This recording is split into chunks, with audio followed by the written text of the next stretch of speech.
Let's see if they keep us off today. No music. All right. So we'll just run a few commercials and I'll come back.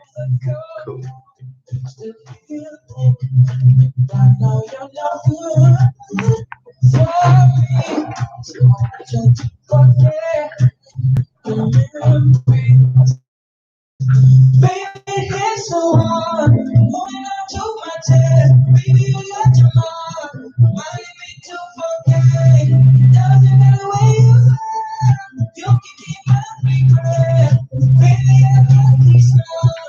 I'm typing in that.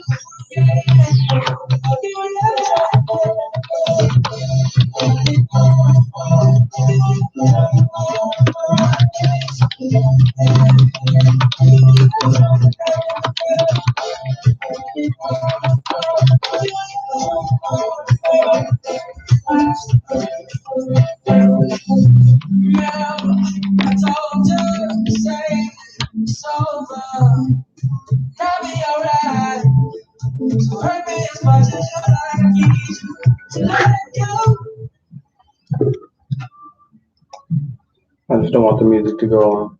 Okay. Just whenever you play the intro and then I'm gonna come on and we're gonna see what happens.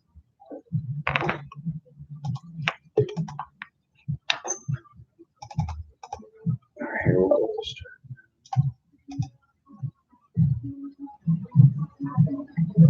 Change, but I guarantee that I was just walk. That's our job. Tell me more, tell me more, tell me. Why can't we live together? Tell me more, tell me more. Why can't we live together? Everybody wants to live together. Why can't we live together? Hello, all you ladies. By God's lips, this is Corey. I'm sick of playing for you. Go grab We got two. Well, as you all know, many times I have complained about the way Facebook has been handling me. You know, Facebook and Instagram have been handling me real rough. And so I just decided today we're going to go music free.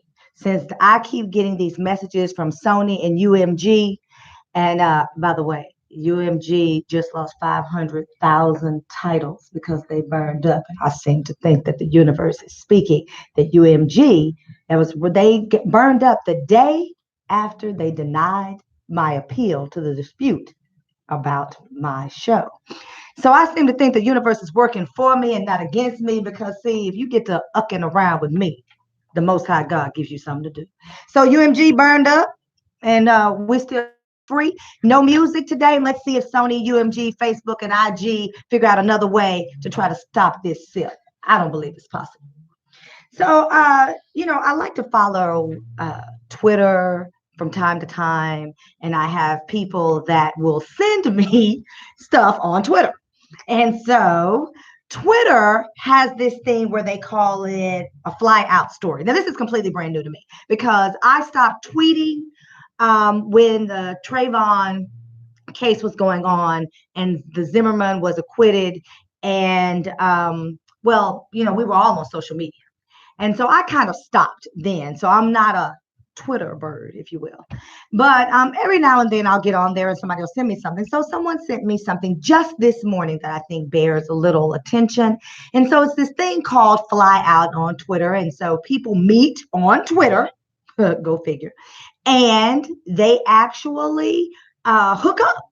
And so this guy leaves New Jersey yesterday and flies to New Orleans to meet this girl. And apparently she's been doing some very unsavory things to herself, and asking that he participate. And so his level of participation was to fly to New Orleans. Well, she says she told him not to come. Well, he decided he was going anyway because she's been doing some very unsavory things to herself and sending it to him via video. And so, midway his flight, she blocks him, cuts him off, just like that. Now, this dude is a complete dun dun dun because he only has $75. Now, I know he only has $75 because he tweeted all of this in real time yesterday. And he finds himself in a CVS handicap bathroom stall as he's tweeting because he cannot find her. This dude cannot reach her. And she's cut him off. And he's from New Jersey to New Orleans. And with only $75, this poor dun doesn't have the money nor the resources to even get him a hotel room because apparently in all of their discussions, she was going to get him a hotel room and where they were going to stay together. Well, that's not happening because she's blocked him. So he decides that he's going to release all of her very provocative, triple X rated videos. And so he does it. So his account is now suspended because he's in violation of Twitter because it's like revenge porn. But okay. So she then, this New Orleans native, says, well, I told him not to come and he decided to come anyway. So that's on him. The other part of it is that not only did she say she told him to come and that's on him, she actually said she's unbothered by him sending her unmentionables through a 4G connection because she's fine. All right. I don't know what y'all doing out there in these streets, but what I can tell you is you're failing in these streets. If you are $75 to your name, if you're one of them, you need not try to go nowhere, never. You need 2 and 3 jobs because clearly you don't have the resources, the time, nor the energy to date anybody ever. You need to do something else with your time. And my suggestion would be to invest in something that's going to bring you some financial stability because if you get out of town as a grown up, as a grown person, and you cannot see about yourself, there's a whole problem there. And so even though they were coming against her, looks like to me, she got a sense of consciousness or an epiphany or the Archangel Gabriel or somebody came to this woman and talked to her and told her that this dude is a complete dun and to save herself some time, energy, and money. And so maybe she didn't handle it right, but I personally think she dodged a bullet. And bless him heart, I hope this is a lesson that he's learned quite well because my grandmother used to say it's nothing like a lesson bought. Well, that's enough of that. But y'all are out here failing these relationship streets. I think we're going to have to start having some relationship counseling from the Black Tea Sip. All right, but I've digressed. So just so y'all know, if y'all want to follow these people, his name is Tommy Collins and her name is Mona Lisa. They're on Twitter. This is a real life story. So New Jersey, speaking of New Jersey, because he's from New Jersey has decided, ladies and gents, that they are going to have LGBTQ we have Black History Month. They're going to have history incorporated in their curriculum for the 2021 school year. So not this year, but next year they will be incorporating that. That begs the question: what exactly are we going to do with that? Because I'm very curious to know when you have that and you are looking at all the people that have contributed economically, politically, artistically to the United States of America, how have they not already been identified? I think that it's a bit odd that we're only going to identify them through their sexual preference. To me, I would think the LGBTQ community would be outraged by that because now they're identified only by their sexual preference and not by just being humankind. I thought the whole thing about acceptance, but perhaps I've gone too far and strayed away from what equality means and equity in a society because I liken it to the civil rights movement. And I think every person, race, ilk, religious preference, and sexual preference has had their opportunity to voice that they are in the struggle. So if we are only going to identify them by their sexual preference, I would think that that would make them more simplistic. That we're saying they're no more than their sexual preference and it has nothing to do with any other parts of their identity. But I'm not a part of the LGBTQ community, so perhaps I'm speaking out of turn. But I thought about Langston Hughes and Life of Me and been a crystal stare. Would he want to be recognized as a gay American? Shout out to the Cubes. Or would he rather be recognized as an African American and the contributions that he made because his poetry and his writings were about the struggle of living in this country as an African American, something that he was readily identified with in a class of people that were discriminated against. I wonder how he would feel about that because he did not live his life as an openly gay man. I don't think that he hid it any other way than just for his safety, but I don't know that he would want that to be part of his legacy. But I mean, I don't know. He did. He didn't call me that and tell me his opinion. But then I also think about Nikki Giovanni. Shout out May 25th, my Gemini sister, who I have. When I used to see school, I used to read her poetry. You know, she used to talk about politicians, and she referenced a politician in California by calling him No Dick. You know, Nikki Giovanni was before her time. I wonder if she would want to be identified as an openly gay woman who is married very happily to a white woman, but Nikki still talks about the struggle of being Black. Are we incorporating all of that into LGBTQ curriculum, or are we segmenting it and segregating it in a way where we only identify that portion? Because I don't think that that makes up holistically who a person is. If a person is a swinger, that is what they enjoy doing, but it is not part of who they are. And I think that when we talk about that and we define it very specifically, then what we are doing is leaving out everything else that the LGBTQ community offers us. The diverse, I mean, listen, nobody is going to give you a better clap back and a better snap than a gay man. And a Black gay man show gonna serve you up. We know right now we are saying yes because of the gay brothers out there. So I'm certainly not diminishing just their contribution to our clapbacks. They take a clapback and make it anointed. So I'm certainly not taking away from that. But I wonder how they would like to be identified. If they would only want to be identified as LGBTQ when we have the gay pride parades that are coming up, and they have a weekend just here in Dallas, but all over the world. In Vienna, Austria, they're talking about a 2-week-long gay pride celebration. We're in Dallas, we're talking about a gay pride celebration for the weekend. And the brothers here that were talking about Oaklawn and how they were not allowed to go into the gay white clubs. They had to carve out right here in Dallas, Texas, in Oaklawn, their own sense of what it meant to be Black and gay. So I think we still are dealing with the struggle of race and equality. If we slim it down as they want to do in New Jersey, are we telling the totality of the experience? I do not know. I'm not part of the community. I'm just sipping tea. All right, we got a good show today. We're going to talk about lots of things. Let me throw this in here real quick. Those of you that have flagellants, it came to my attention today.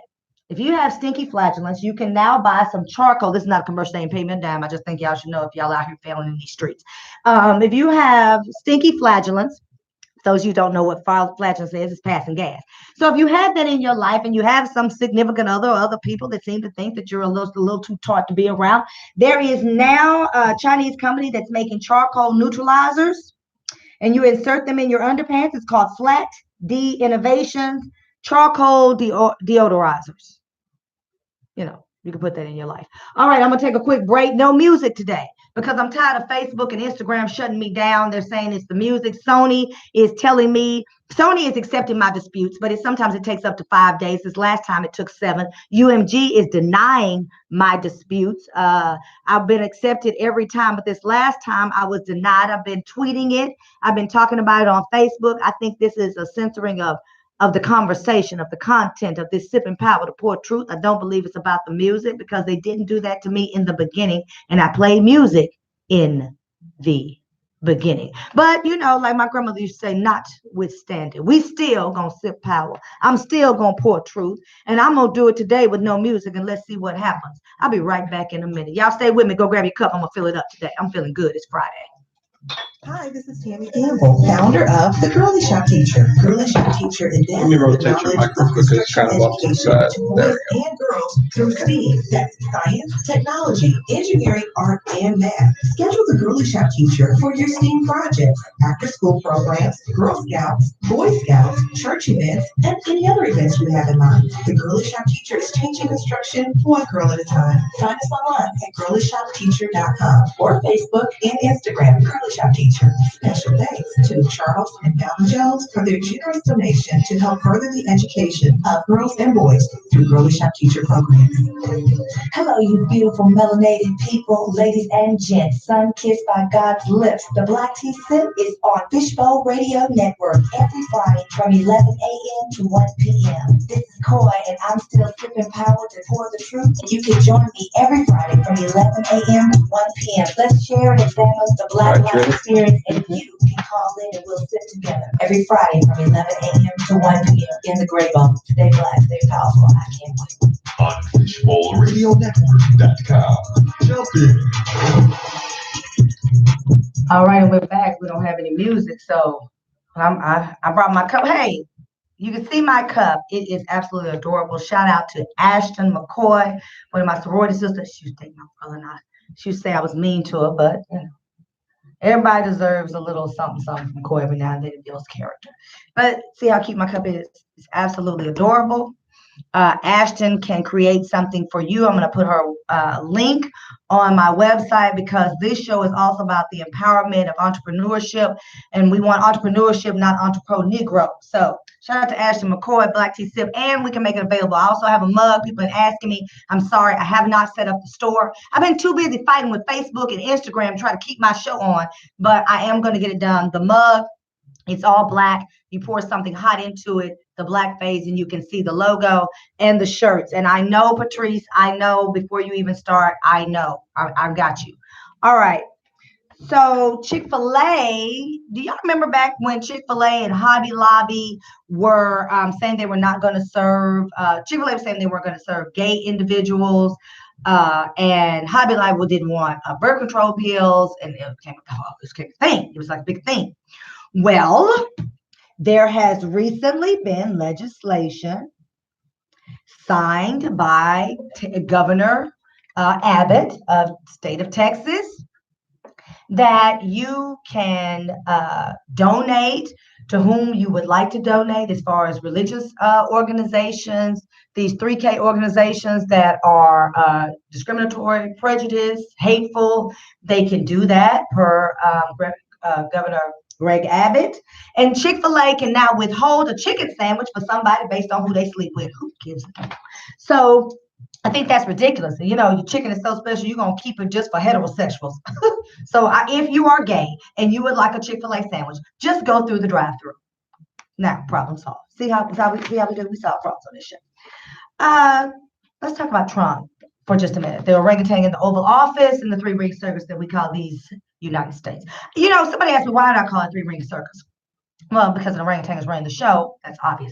But there are three legislative bodies. We have the executive branch, which is Trump's office. We have the judicial branch, which is the Supreme Court. And then we have the legislative branch, which is the Congress and the Senate. So there goes the three-ring circus that runs these here United States. So here's what we're doing.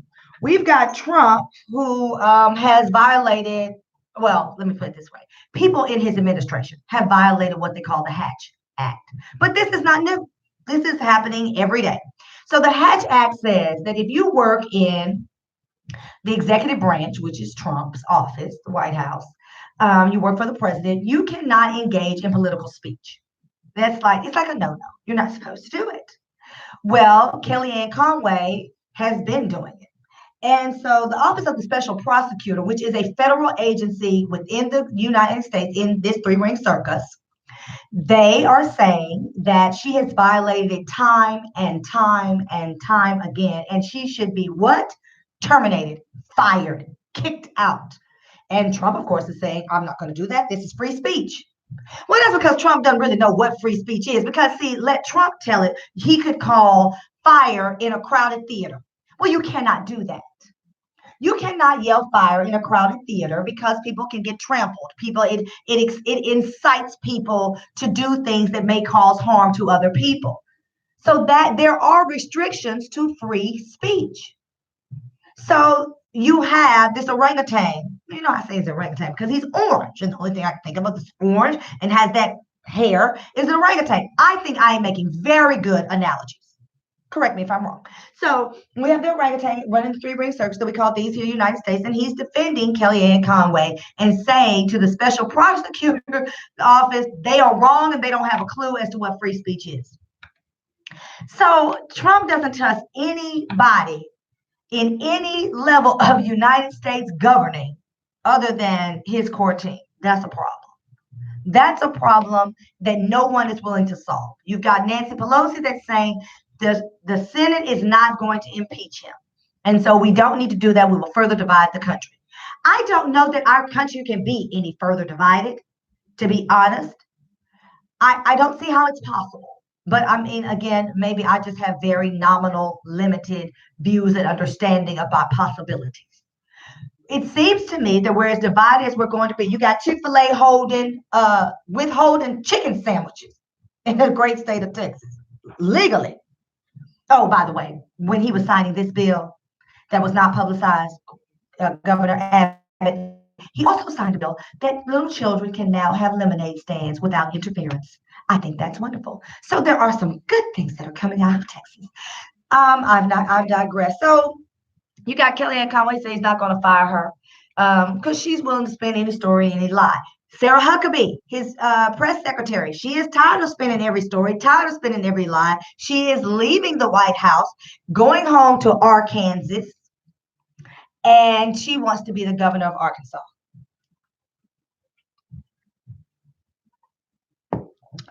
Okay, I had to take a sip. So with that being said, I don't know why people are saying no one's going to vote for her. Why wouldn't they vote for her? They've been listening to her. All the people that listen to Fox News are going to vote for her. You have Doug Jones that won his seat, and he is a known, established pedophile. These Republicans are not having a duality of thought. There is no analytics or critical thinking involved. They just go and push the button. So I don't know why they're saying she's not going to be the governor of Arkansas. Her father was the governor of Arkansas, and now he has a Christian show. And I don't know, the Republicans are not showing. I mean, other than Flake and one or two, and one or two other, Flake was the one who said he needed more information when there was the testimony about, the wannabe rapist that they allowed to go to the Supreme Court. Flake was the one that held it up, and everybody was like, oh, celebrate him. But, Flake will flake. And so the Republicans were mad at him. Well, other than him and one or two others, there doesn't seem to be any critical thought. But what the Republicans do very effectively is they will circle the wagons, and they will wag their pointy hoods and fingers in each other's faces, and they get them to do what they want them to do. So I don't know why people are saying that no one's going to vote for her. I guess time will tell, but we've seen a lot of ridiculousness coming out of Arkansas, Mississippi, Alabama, Louisiana. We've seen it. So I don't know. And I mean, backwoods Arkansas, they still got chicken coops and outhouses, backwoods, and people that chew on things that come out the dirt and use that to clean their teeth like chicory sticks. So if you're doing that, you probably would vote for Sarah Huckabee. Doesn't Sarah Huckabee remind you of like the white Medea? Does she kind of like put you in that mind state? Like, she's kind of, well, anyway, she's like kind of looks like a man, but then she's not a man. She said she had 3 kids today, and I was like, well, that's quite an accomplishment. But anyway, she's leaving the White House, and so she's going to run for governor. Here's something I think is very interesting. I think all of you should pay very close attention. The Affordable Care Act that the orangutan in the Oval Office has been systematically dismantling, which we refer to as Obamacare, has had a great deal of things to happen. And now there is the opportunity for employers to give you money for you to buy your own health insurance. But what has been happening is people's ability to afford health insurance has diminished drastically. And employers are not offering it as much. Small business employers are not, and now big business employers. So people are not getting health insurance, which I think was the goal all along. Don't you think that was the goal all along that Trump was doing when he was systematically dismantling it? And so what many of them in the Congress, because certainly not the Senate, because that's run by the Republicans, are trying to do is stop it and put in caveats and that kind of thing. So you really need to pay close attention to your health insurance binder. You need to look at what you're getting. Many of us are having to buy through the ACA, and so that'll be coming up in a few months in October. You need to pay close attention to your binders, what they are saying you can get and what you can't get. Let me tell you this, for those of you who decide to forego it, you didn't get health insurance, let me say this. Look, we said power to poor truth, so let me empower y'all. If you decide to enroll in October, it kicks in. You have October through December, some date in December. It kicks in January 1st. Your well woman checkups, as well as your wellness checkups with your primary care provider, ladies, your primary care provider, gentlemen, it's free. It is completely free. You do not pay anything out of your pocket. So at the very least, if you decide to get health insurance, but you're saying, I don't get the benefits from it, I just want the lowest plan possible, then go ahead and get that plan between October and December. Get you some health insurance, make your appointment, go see your doctor, get all your wellness checks, and then drop it because it's free. And at least you will have some information to carry you forward for the next 11 months. We need to be healthy. Someone was joking with me about something that went on Facebook, and it was telling men how to care for themselves. Those of you who have people that you're interested in being intimate with, you need to go to the doctor. You need to get yourself checked out because you can pass on things to women without knowing it. So you really should get your wellness checks just in your spillage. Let's put it that way. For those of you that are engaging in that, there are things in there that can cause her problems. You need to be healthy. So healthy is wealthy. I talked about that last time. All right, I don't want to bore y'all with that because I will get my soapbox out. We need to take better care of ourselves. Heart, head, body, soul, spirit. We need to be aligned. We need to be all hooked up. So, all right. So we've got the Washington Post has an article about that. Y'all go out there and read that article. I'm going to post it to the Facebook page. But they are telling you what is diminishing in your healthcare treatment. I'm going to take a quick break. There's no music today. There's no music because Facebook and Instagram are out here hating on me in these streets. And they're censoring me and they're cutting me off. So there's no music today. We are going to do a lot of talking. So y'all stay with me. Go grab your cup and fill it up. We got in Fort Worth, Texas, we've had 4 police-involved killings in just 8 days. We're going to talk about it in just a minute. Go grab your cup and fill it up. This is Coy with the Black Tea Sip. No music today. Hi, this is Tammy Campbell, founder of the Girly Shop Teacher. Girly Shop Teacher advances the knowledge of construction education to boys and girls through STEAM. That's science, technology, engineering, art, and math. Schedule the Girly Shop Teacher for your STEAM projects, after-school programs, Girl Scouts, Boy Scouts, church events, and any other events you have in mind. The Girly Shop Teacher is changing construction one girl at a time. Find us online at girlyshopteacher.com or Facebook and Instagram, Girly Shop Teacher. Special thanks to Charles and Val Jones for their generous donation to help further the education of girls and boys through Girly Shop Teacher programs. Hello, you beautiful melanated people, ladies and gents, sun-kissed by God's lips. The Black Tea Sip is on Fishbowl Radio Network every Friday from 11 a.m. to 1 p.m. This is Coy, and I'm still sipping power to pour the truth, and you can join me every Friday from 11 a.m. to 1 p.m. Let's share and examine the Black life experience, and you can call in and build sip together every Friday from 11 a.m. to 1 p.m. in the Gray Ball. Stay black, stay powerful. On FishbowlRadioNetwork.com. Jump in. All right, and we're back with no music. We have no music because Facebook and Instagram are out to get the black tea sip. We're not having it. So I want to talk real quickly about the census, things that are going on. So the census is supposed to start, I believe, March or April of um, next year. I want to give a shout out to Ashley McCoy. I see she just joined. I want to make sure that I'm telling people about her talent to do this cup. I know my cup. See, it exactly matches my shirt. Okay. So we talked about it earlier. I just wanted to mention that she needs to know that I'm showing her some love because I believe in the spirit and the power of entrepreneurship, not entrepreneur. All right. So the census is coming out. And one of the things that the orangutan in the Oval Office wants to do is he wants people to have to say whether or not they are actually a citizen or not. And people are, concerned about that because he is going in with ICE and picking people up and shipping them back to wherever he feels like they come from. And I have mixed emotions about that, to be honest. As a former school teacher, I know that there was at time a huge draining of resources.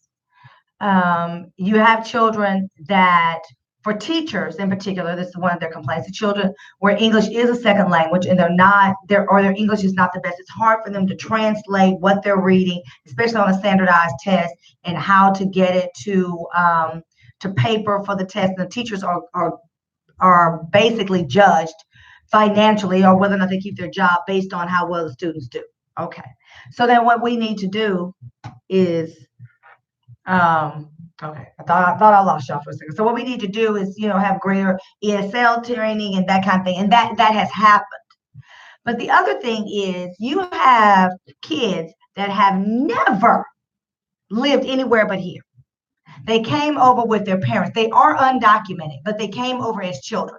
They have lived their whole life. They contributed to society. They go to work, and then their family doesn't see them anymore. Well, that's got to be gut wrenching. And what that reminds me of is slavery. What it reminds me of when we're talking about at the immigration border and they're separating children from their parents, mind you, there are 2,000 children that are still missing that have not been reunited with their parents.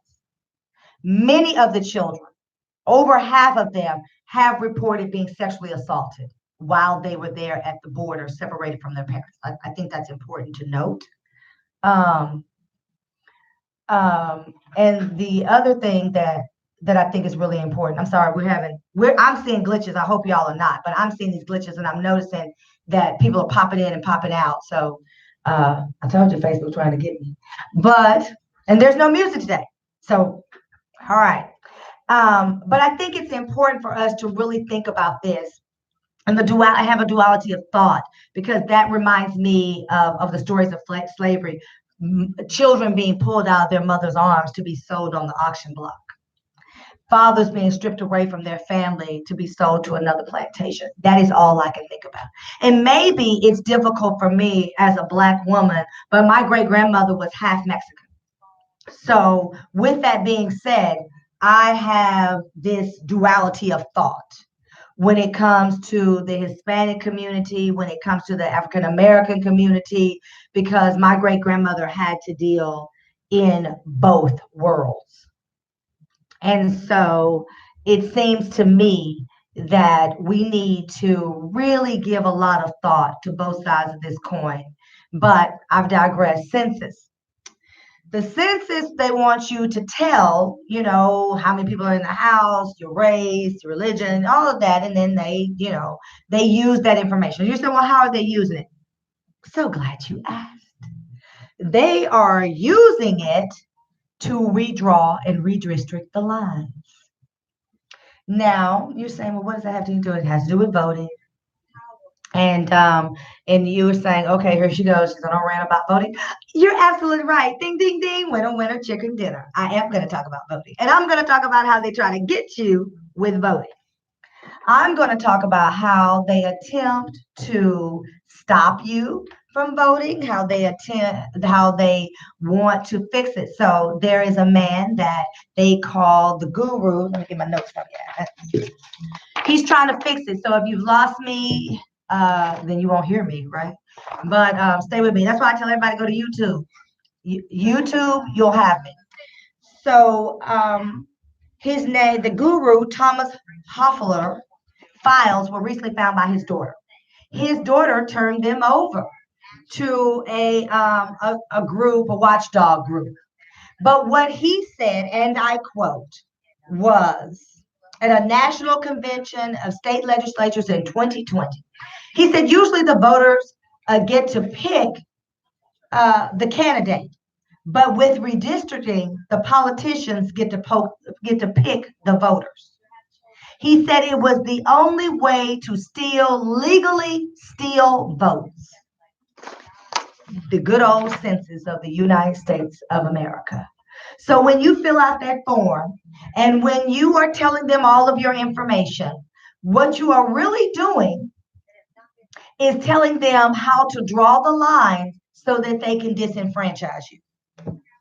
Sip on that. You're literally telling them, this is how you stop me from having my vote count in a real way. Because remember the Electoral College?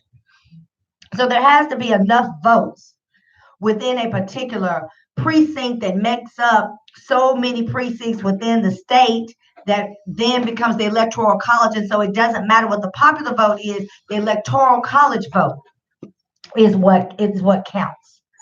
So when they redraw the lines, when they redistrict, and I'm telling you, y'all can Google this man, Thomas Hoffler. I'm going to spell it Hofeller. He is the guru of stealing votes. He said redistricting is how they steal votes. And how they do redistricting? The census. They're going to be coming around next March, April, asking you questions about who lives there, religious preferences, what language do you speak, how many people in the house, all that. They tell you that helps with schools, it helps with police, it helps with, and we're going to talk about the police in just a minute. But that's what they're saying, it helps. Well, we have proof here, his daughter turned it over, that that's not necessarily the case. All right, I'm going to take a quick break. Stay with me. We're going to try to see if Facebook will let y'all stay with me. I'll be right back. This is Coy with the Black Tea Sip. Hi, this is Tammy Campbell, founder of The Girly Shop Teacher. That's Girly weird. Shop Teacher advances the knowledge of construction education. It looks like it's up right now. Through STEAM, that's science, technology, engineering, art, and math. Schedule The Girly I Shop had it Teacher back for up. your STEAM projects, after-school programs, Girl Scouts, Boy Scouts, church events, and any other events you have in mind. The Girly Shop Teacher is changing construction one girl at a time. Find us online at girlyshopteacher.com or Facebook and Instagram. Yeah, it's up right now. Okay. To Charles and Bella Jones for their generous donation to help further the education. It tried disconnecting, but It tried to disconnect. oh yeah. No, for a minute there, it Play the said, drop. Did we say drop down? yeah. Oh. Is on Fishbell Radio Network every Friday from 11 a.m. to 1 p.m. This is Coy, and I'm still putting power before the sun. You can join me every Friday from 11 a.m. to 1 p.m. Let's share and examine the Black Life experience, and you can call in and we'll sit together every Friday at 11 a.m. to 1 p.m. in the Great Ball. Stay black, stay powerful. They are, and there's no music, so it's no need for that to do Yeah, that. that's weird. I told you it wasn't about the music because it wasn't in the music again.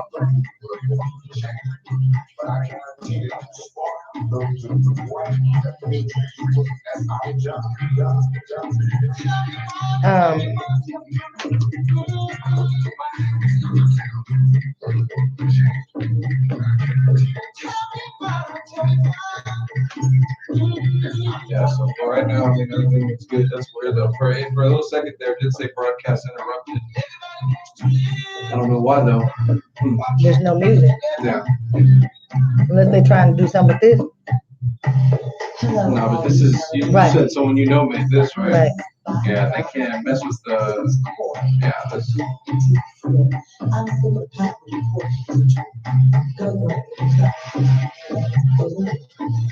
here we go. 3, 2. All right, and we're back. No music today. And some of you have noticed that we've glitched. I've come in and out. I appreciate y'all staying with me. One of the reasons we have no music today is because there's not a conspiracy. It's been proven. Angelo's here in the studio with me. He's a witness. Facebook and Instagram are out to get me.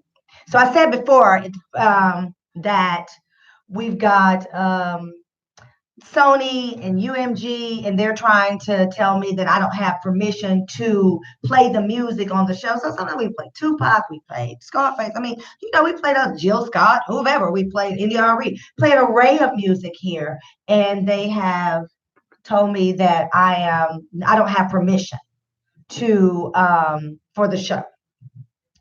For the show to play music. Now, Fishbowl Radio Network, if you go to fbrn.us, you can listen to the previous podcast, but you can also tune in live and listen in. Well, with that being said, there is there are certain times that Facebook and IG will cut me off, and I'll lose all of the following. And we thought that was weird. Well, they're telling me that it's because of the music, but Fishbowl has 5 million people that listen in monthly on the various shows. So over a course of a week, within just the Gray Bowl, there are 30,000 people that listen in via the internet every week. So we know that people are hearing the music, but they're only cutting me off at Facebook and Instagram. They have not cut me off on YouTube. So you can go to YouTube and watch the show Interrupted if you're having problems. And I've noticed that people are popping in and popping out. We'll see if we can figure out what's going on with YouTube. But we still power to pour truth, and it seems like that's a problem for Facebook. We're not on Instagram today because they cut us off too, and because Instagram is owned by Facebook. Did y'all know that? All right. So we talked about redistricting the lines. For those of you who didn't hear me, the 2020 census, they're going to be coming around to your house asking you a lot of questions. It is so they can withdraw the lines. So the guru, Thomas Hoffler, said that it was the only legal way to steal votes. Let's talk about When They See Us, because I think that's appropriate and fitting. I have not been able to watch the movie. I have not been able to watch the movie because just trying to get through the trailer is too much for me. And I think, from a sense, those of us in this melanated skin feel very strongly about the Central Park Five. And the Central Park Five, okay, and the Central Park Five is the 5 young men that were accused of horrendously beating and raping a white woman in Central Park. And from that, they were all picked up, and these 5 young men, I think the oldest one was 17 and the youngest one was 15. They did not know one another.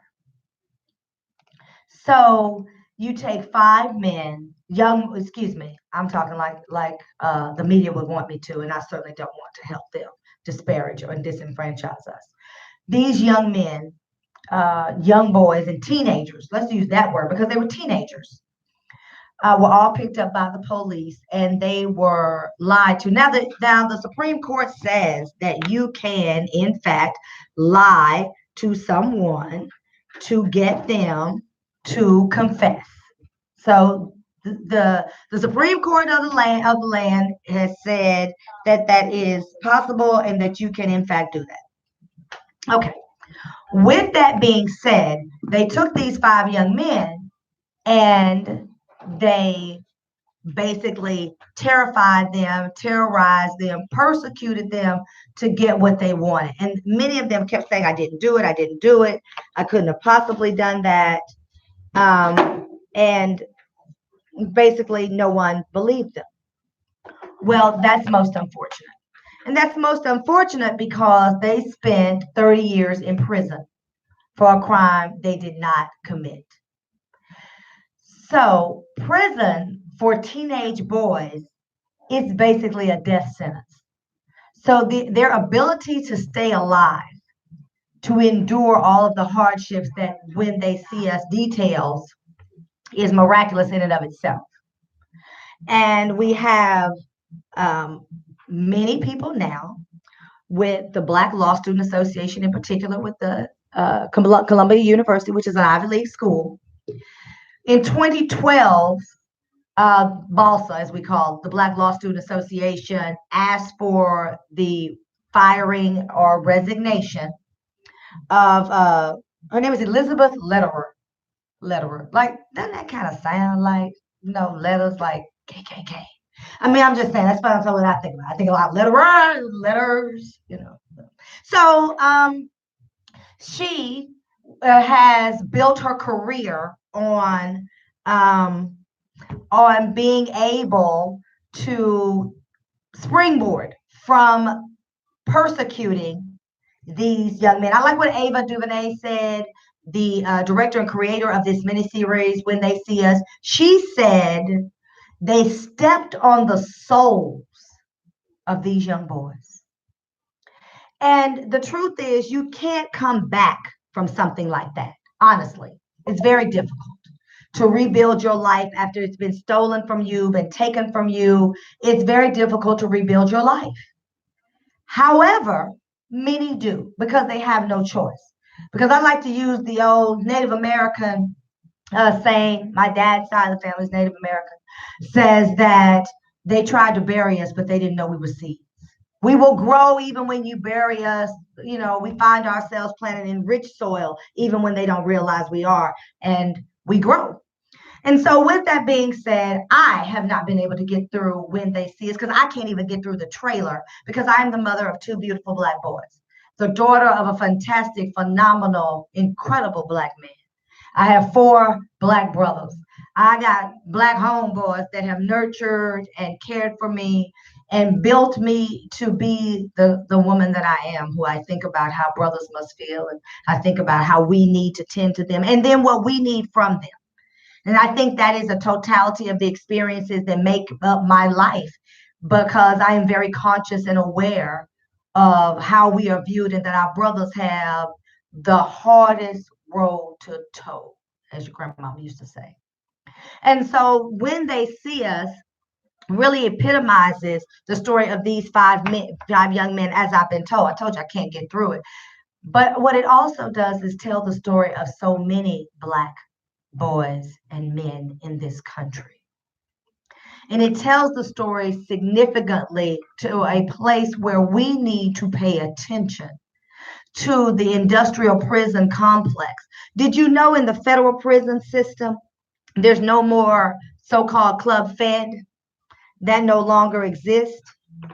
And look at the mouse, how it was just going. So again, y'all, Facebook and Instagram is trying to shut me down. I had to restart. So some of y'all are coming in the middle.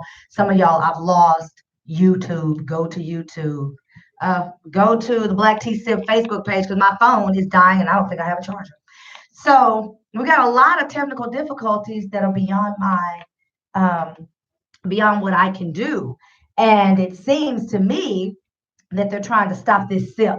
And this SIP seems to be too good for them, which is unfortunate. So when we're talking about When They See Us, and we're talking about what people endure when they're in prison, the federal prison system does not allow for any, there's no training for Excel if you're trying to learn to get a job, or Microsoft PowerPoint, or some of the other ways that you would just basically go on a job and use the computer. There's no training for how to find a job on the computer in the federal prison system. There used to be, when Martha was there, they were playing tennis and watching cable, that kind of thing. Well, when Clinton started to ship us all to the federal prison system with crack and the 3 strikes you're out, and that started under Reagan. So we want to blame the Republicans, but Clinton has the distinguished single honor of putting more Black men in prison than any other president in the United States, and we can go back to days of slavery. I think that's important for y'all that called him the first Black president. So I think that's important. I also think it's extremely important that y'all pay attention that the industrial prison system, you can pick and plant onions. I think you get 25 cents a day. I think that's important. I think y'all need to know that. So, they're working there in the system. Okay, in the state. In the state, some of the people that call you and ask you, would you like to renew your subscription to whatever magazine or your newspaper, a lot of that is coming from the state penitentiary. Did y'all know that? No. Oh. So some of these telemarketers and some of these calls, some of that's from the pen. depending on what state you're in. So they offer more benefits in the state than they do in the feds. You should ask yourself why. Because, I mean, maybe it was more convicted felons at one time being shipped to the federal prison system that were more melanated than others. And so they stripped everything away because you certainly don't want to give these darkies any privileges. So I think we need to be quite aware of all that encompasses when someone goes to prison, right or wrongfully convicted, because it is dehumanizing. It is even dehumanizing for those who work in the prison system because you have to be stripped of all humanity, of all morality, to treat a human being like an animal in a cage. So you have to no longer see them as a human being in order to effectively do your job. So some of what's happening in the prison system that we are not talking about is the dehumanization on both sides of that coin. We're also not talking about the fact that when they see us, has allowed us to not only get, and I started out with Elizabeth Lederer again. Wait, don't y'all hear what I'm saying? Letterer. Doesn't that just sound like letters, like KKK? You know what I mean? Like, daughters of the Confederate. That's what you hear a little bit. Letterer. Okay, all right, I won't stay on that. I won't stay on that because I don't want y'all to get mad at me. But the other thing is that there's also her name is Elizabeth and Linda Fairstein. I had to look at my notes. I'm sorry, y'all. Stay with me. Linda Fairstein. Linda Fairstein was the one that wrote the book. She had the book about the Central Park Five. She thought she would capitalize. Isn't that a cotton picking mentality? She thought that she would capitalize once again off of these boys' pain, and she would write a book. She got $1 million book deal. And y'all know how book deals work. It's a little bit like being a first round draft pick in the NFL. Just a smidgen, like a teeny tiny bit. Because like once you get that money, it's supposedly yours. And they give you the money, and then money comes after that, and they project how many books you're going to sell and that kind of thing. Well, if you're not a first round draft pick, your signing bonus is not yours. If something happens, then you have to pay that signing bonus back if you're not a first round draft pick, right? Okay. So I am hoping, because I have not been able to confirm, that she's going to have to pay the $1 million back, Linda Fairstein. But what happened is the Black Law Student Association, BALSA, as it's typically called all over the United States, spoke out against Lederer, and she had to resign from Columbia University as a professor. Fairstein has lost her book deal. Black Twitter is hell, ain't it? We stopped Zimmerman's book from coming out. Well, it wasn't. The juror had already inked a book deal to come out about the Trayvon Martin case. We stopped that. We've been effective, sorority girls. We shut that down so that they would not show us in a way that did not speak to who we are as sorority girls. And so we have been effective. But what we also have to remember to do is to not allow this one time to shine. We tend to get convenient amnesia. Everything dies down and then we forget. We have got to stop forgetting, because these young men were innocent, and we have several. We're looking at it every day where young men are being released from prison that were innocent, that have spent their entire youth, 20, 30 years in the prison system, wrongfully convicted. And then the thing that kills me is they give them $1 million. Now, I mean, $1 million is cool, if it can help you enhance your life. $1 million cannot make up for 30 years of torment and mistreatment and being considered a vile human being. That's priceless. There's no price on peace of mind, and there's no price on your integrity. And to be able to maintain your innocence when everyone says that you are no good, lousy, dirty, whatever, because I'm sure they use very choice language, then you are dehumanized even more. Because in the prison system, as I've been told, rapists, pedophiles, child molesters. They're all grouped together as vile human beings and tormented far more than, let's say, an armed robber.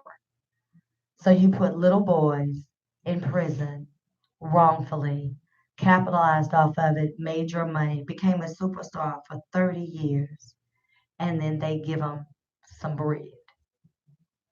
Well, we still on the auction block. They still are telling us what we're worth. I had an opportunity to watch the documentary about The Godfather, and everybody was talking about this man that we didn't know, Clarence, who has had his hand in every single thing that has happened politically or in a hip hop world, music, entertainment, and politics since Al Capone was running the streets. Let's talk about it in a minute. Go grab your cup. I'm gonna fill it up. This is Corey with the Black Tea Sip. We don't have any music today because Facebook and Instagram are trying to shut me down. Y'all stay with me here. We'll be right back. Hello, this is Jalisa McDonald, your early childhood specialist and business consultant. Catch my I need a show, The cord. Jalisa I McDonald need a plug. You got a plug? I don't have one for that. That's like the longest. I have one, the right? cord, but I need a plug. Oh, okay, yeah, that I got you. Everything Child Care and provide a platform for early childhood professionals to shine. I think I have a cord. I hope I do. Yeah, if you have a cord, I got the little box. Yeah, I got one in my car. I'm gonna run out to my car. I'm not gonna lose my The keys. wait is Okay. over. Now you can get your own awesome Fishbowl shirts, sweaters, and accessories through the Fishbowl Radio Network website. Log on to fbrn.us, click the easy-to-find swag link at the top of the page, and start rocking the latest FBRN swag. The Fishbowl swag store carries pens, backpacks, wallets, phone cases, and so much more. Jump in now at fbrn.us, click the swag link, and join the Fishbowl family. Hi, this is Tammy Campbell, founder of The Girly Shop Teacher. Girly Shop Teacher advances the knowledge of construction education to boys and girls through STEAM. That's science, technology, engineering, art, and math. Schedule The Girly Shop Teacher for your STEAM projects, after-school programs, Girl Scouts, Boy Scouts, church events, and any other events you have in mind. The Girly Shop Teacher is changing instruction one girl at a time. Find us online at girlyshopteacher.com or Facebook and Instagram, Girly Shop Teacher. Special thanks to Charles and Valma Jones for their generous donation to help further the education of girls and boys through Girly Shop Teacher programs. This year, make your corporate event, holiday party, or birthday magical with the Magic Mirror Photo Experience. Your guests will love it and be talking about it for days. Plus, they'll even get to walk away with their own unique red carpet picture. It's fun, unique, and gives your occasion that special touch that your guests will appreciate. The Magic Mirror. Find us on Facebook to book now. Search Mirror Image Rentals. That's Mirror Image Rental. Let the magic begin. Who is little Jason Hernandez? Jason was a smiling 1-year-old when he was diagnosed with cancer. At the age of 4, he lost his battle, but won our hearts. His father, Luis Hernandez, has kept his smile alive with the Jason's Dream Foundation, which helps families going through the same thing and who are truly in need of our financial support. Join us Sunday, June 30th at Gas Monkey Live, located at 10110 Technology Boulevard in East Dallas, next to Studio Movie Grill from 12 to 5 p.m. for the 7th annual Little Fighters Benefit Custom Auto Show and Lowrider Hop Exhibition. This event is free and only $25 to register your show car. Registration for your car is from 10 a.m. to 2 p.m. Prizes will be awarded, and this family-friendly event will have live music, a live remote broadcast by Fishbowl Radio Network, prizes, and more. 100% of the proceeds benefits the Jason's Dream Foundation. For info, call 469-358-3248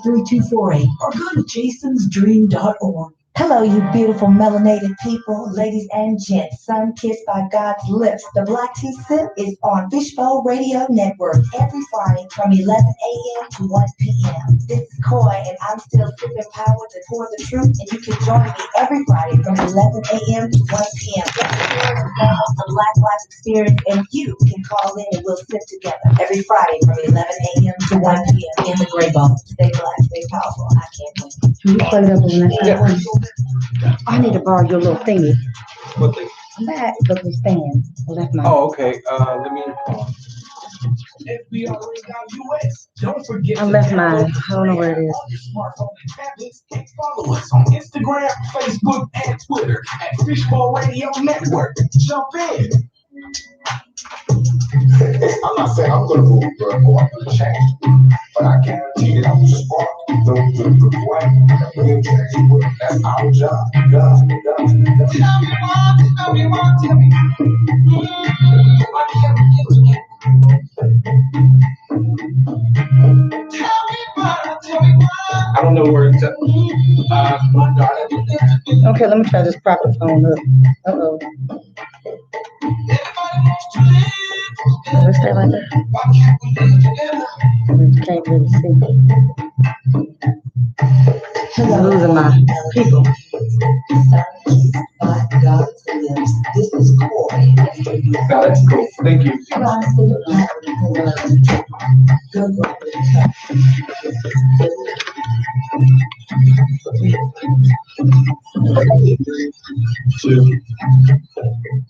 So I appreciate y'all staying with me because, as you know, Facebook and Instagram are giving me a hard time, and I'm trying to figure out a way to deal with that. So I appreciate y'all hanging in there with me. That looks ridiculous, but let's see if we can make it work. Ah, look at there. Afro engineering. All right. So when I was talking before, I saw some people were saying, yes, brothers have a hard road to hoe. And I just think we need to be mindful of that. For me, when I just watched the trailer of When They See Us, it was heart-wrenching because the part that really got to me was when Niecy Nash is telling her son in the movie to pray and to love his enemies. And I remember thinking to myself, ma'am, that is not what that baby needs to hear. That baby needs to hear, I am with you. I'm going to be praying for you. And clearly that was her thing. But I thought there should have been more love your enemies. But that's all she could give him. That's all she had was love your enemies. That is where that was her place of comfort for him.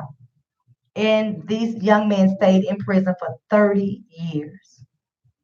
That alone, 30 days with somebody you don't want to be bothered with. You know how the people on our job, and you be like, Lord, how long am I going to be teamed up on this project with this person? 30 days requires a lot of prayer and meditation. 30 years. I just think that there has to be a consciousness throughout this world, and it should shock the consciousness of every single person that knows anything about it, regardless of color or ilk or station in life, religion or sexual preference. It ought to shock the consciousness of every single person in this United States that could happen then. And then it ought to speak to it's happening now. And what I don't see is a referendum on the judicial system in any real way that has real teeth. I mean, we've jokingly talked about Kim Kardashian, but Jesus Christ, thank God for Kim Kardashian. Because if we don't have people on our side that may not have our same level of melanation, because, you know, that's a little joke between us. If we don't have those people, that we've been we've been devoured. What I say all the time in politics, if you are not at the table, you're on the menu. We have been on the menu being devoured for years. And what this ought to do is for every single person, they ought to have this movie, whether they see it or not, on their lips, because the reality that could happen to those 5 young men who were not related in any way, not affiliated, didn't know each other, that someone could honestly think that they would get together as perfect strangers, conspire to rape and brutalize this woman, and they all stick to the same story. It wasn't me. They're all from different walks of life. They're all from different classifications. And these people would choose to believe that these 5 young men would get together and rape. See, I don't really have to watch the movie, ladies and gentlemen, because I lived it. I am old enough. Now, I don't look like it, but I am old enough to remember the Central Park 5. I am old enough to remember Donald Trump taking that full-page ad out and saying, bring back the death penalty, bring back the police. He is talking about a 15-year-old child. And the orangutan that runs the three-winged circus right now in these United States was talking about a 15-year-old child, putting that child to death. Only to find out 30 years later, Trump, as usual, was wrong. No apology has been issued. In fact, I was not able to find an apology from Liz Lederer. I just can't help saying it because every time I think about Lederer, I just think about three letters, KKK. And nothing has been said from Linda Fairstein. And don't you think that's odd? We have Lederer, KKK, and then we have Fairstein, and there was nothing fair about either one of them. They saw an opportunity to rise to the ranks, and they just didn't care that it was three little boys. I've said on this show before that I remember a few years ago, I read an article about a little boy that was 6 years old, and his granddad would pick him up from school every day. Now, that resonates with me because my mom and dad would take my boys and pick them up from school, and my kids would joke about Papa, Papa driving too slow, Grand stopping at the yellow light when she could have made it, because they're older. And so they're a lot more gingerly in their approach to driving, especially with my babies in the car. Okay. But I remember this article about this little boy, and the little boy's granddad would pick him up, but it was through the carpool. Now I look, hey, I look a lot younger than I am, y'all. At least I'm gonna tell y'all that today.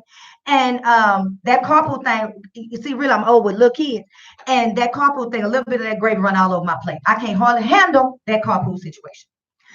But grandparents, they get there early. School is out at 3:30. They're there at 1:15. They sit. I've even seen grandparents when I go to pick up my kids from school early. They are talking and laughing it up. It's like a thing for them. So in my mind, I envision this grandfather in the carpool line going to pick up his grandbaby. Well, let me tell you what they do. They load your child in the car. You don't go get your child from carpool. They load your child in the car. Well, the granddad's looking ahead. They show him and they put the little boy in the car. And it's not until granddaddy gets home and realizes he has the wrong child because they have loaded the wrong child in the car. So the granddaddy panics. He puts the child back in his car and he runs back up there to the school. Well, I mean, that's what anybody would do, right? Well, this article in writing about this horrendous experience for the grandfather, because now y'all know granddaddy is all the way freaked out. And the little boy is too, because little boy, he kept telling him, that's not my daddy. But see, the lady loaded in the car does not care. She's ready to be done with her day. And she's just loading kids like a cattle call. I know y'all say I make everything go back to slavery, but it kind of does. And so they just load up these children. But when the article was written, they were talking about a 6-year-old boy. And you know what they said? 6-year-old male. Male. Not boy, not child. Male. Because Black children, boys, are not seen as children. They are seen as men in the making. Something to be fearful of, regardless of age. Little Black girls are seen as sexual objects ready to be used on a breeding table. That is how we are viewed by a great many people. Remember when Kamala went and had the interview at Howard University and the white reporter said that they screeched? There was not a screech, it was a that is what it was. It's not a screech. But she decided that it was not important enough for her to do research as a reporter to know, one, where she was going, a hysterically Black university. Two, that Kamala had graduated from that place and she was at her alma mater. She was at home, if you will. Three, that she was a member of the oldest Black Greek organization, first organization Black to ever copyright, first organization to ever sound mark, first organization Black Greek to trademark its sign. For those of you who will see it, first Black, 1908, over 100 years old, service to all mankind.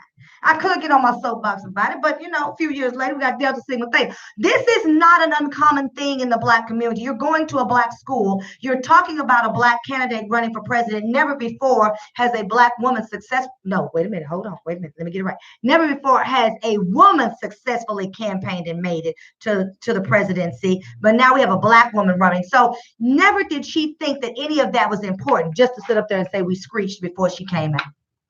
Because our issues are not, they do not bear or do not warrant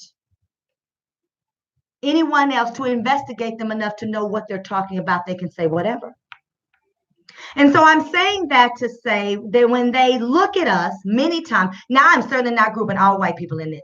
I am not doing that because I'm not that naive. And I tell my children all the time, all white folks ain't bad and all Black people ain't good. That's a reality. But there does seem to be a controlling of the narrative from a whitenized perspective that we have no control over. That's a fact. That's not a coyism, although I'll drop those on you. That's a fact. That's where we live. That's where we are. And so when we are painted in pictures, screeching, so because the screeching was to diminish us and diminish her, to diminish Howard University and to diminish every accomplishment therein. We screeched. That was something ignorant that should not be considered in any forms of academia or intelligence. That's what that was for. Read the codes. And so because she said Kamala screeched, when she came out, we screeched, that diminished her in her run for presidency, because if there was a level of academia and intelligence, the intelligentsia, then we would not have acted in that way. That was to also paint us in a way where we showed less decorum for the candidate and the environment. We were too ignorant to understand. That's what that means. The same way you'll say that a 6-year-old child in a newspaper article was a Black male and not a boy. He's a child. Okay, I turned over in that same website, read another article about a little white boy playing football, and all the time he was referred to as a child, someone's son. The little Black boy at the school didn't get the benefit of that. And so we are told oftentimes that we reference everything back to slavery, we liken everything back to slavery, and we need to get past it. Well, we oftentimes hear what you do not say. That is what that means. That means that we're able to read the tea leaves, we hear the dog whistles, but we are not supposed to be intelligent enough to apply it to know what to do. That's basically what's being said. So now, when they see us, there is also people out there that would dismiss the legitimacy of it, the validity of this series. Someone said it was not necessarily art imitating life. It was the possibility of what could happen. The insult in that is to suggest that people are not intelligent enough to know to be able to recount to someone as to what happened to them, and then that someone who is also Black be able to retell it accurately. That is what that means. That means that we have a way to spin things for our benefit, so that Fairstein, who wasn't fair, and Lederer, who letters 3Ks, should not have championed a cause against these men, and certainly should not have benefited. But since they did, that may have happened, but it certainly didn't happen to that degree. That's what that means. And so when you have Columbia University and Ivy League University, where the Black Law Student Association demand 7 years later, and it works, that she be removed from her teaching position at Columbia University, then what we say is hallelujah, but we are viewed as angry and race baiters, and we have to live with that Black tax. But to what end and to what degree? Well, I don't know, ladies and gentlemen. I don't know. I have a lot of questions today, and oftentimes I try to provide answers. I don't know what degree, because in Fort Worth, Texas, they have had 4 police-involved shootings against Black men in the same neighborhood. And Betsy Price, the mayor, who recently won against Deborah Peoples, The mayor, Betsy Price, recently spoke out against it a day or so ago and talked about him having a gun. Well, I did view the video. I viewed the video, and what we saw was a young man terrified and scared with police guns drawn. They say he had a gun and he was in the car, and they said the gun went off, and the coroner is saying that it was a self inflicted wound before the police shot him. So now here's the thing, the windows are dark, so you can't see in the car in the video. You do see the police very vividly with their arms drawn, all in SWAT gear and with their rifles drawn. You see the rifles and pistols. You see that there. Okay. Well, what you cannot see is what's going on in the car. They say he shot himself. He killed himself. I don't know. You know, my grandmother used to say, when you hear the truth, your heart knows the truth. She used to say, doubt lives in your mind. Your first mind is God. And when your heart hears the truth, it knows the truth. There was something about this self-inflicted wound that just didn't sit right with me. Now, I'm not saying they're lying because, you know, I have no way of knowing. But what I will tell you is it was strangely eerie to me that they were not able to see in the car, see him put the gun to his head, see him shoot himself, and then they know there is no need to continue to shoot him. That did not happen. There is a shooting of a young black unarmed man in Memphis right now that reminds you a lot of Ferguson, the reactions to it, that he was shot 16 to 20 times. So the movie, When They See Us, my question is, when will they see us? Because the only time they really seem to see us is when we are in a casket or when we lay on a slab in the morgue. But I will tell you that one of the commentators from the Daily Beast, a white woman, was incensed,